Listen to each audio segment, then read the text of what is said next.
Yo, partnership alert, partnership alert, partnership alert. Living Corporate has a partnership with LinkedIn Learning, an American massive open online course provider that provides video courses taught by industry experts across a wide array of subjects.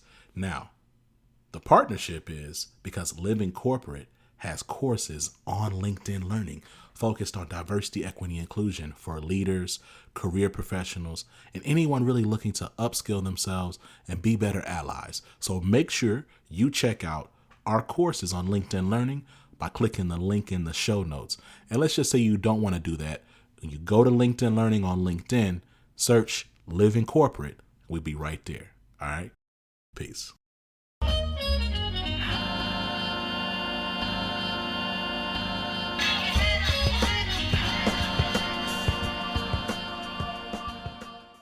What's going on, Living Corporate?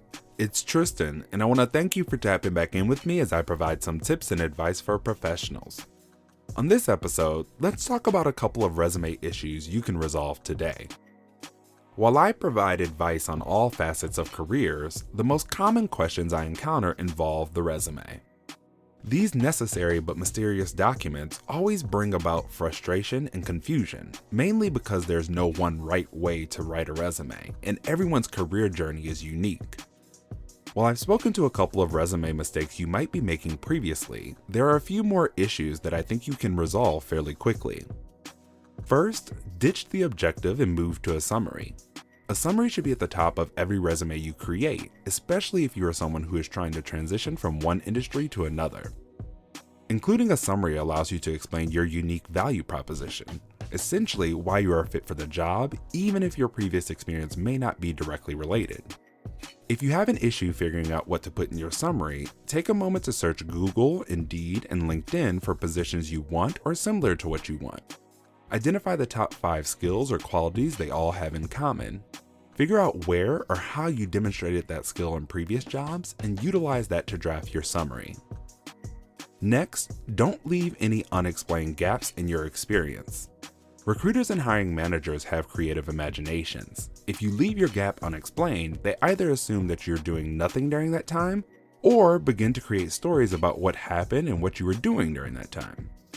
If you were laid off, add a bullet point to the end of the job description saying something like, position eliminated due to a company restructure during the COVID-19 pandemic. If you took time off to care for a family member, you could do something similar, or you could even add a job to your experience explaining some of the relevant skills you gained while taking care of that family member. Lastly, remove any company descriptions from your resume.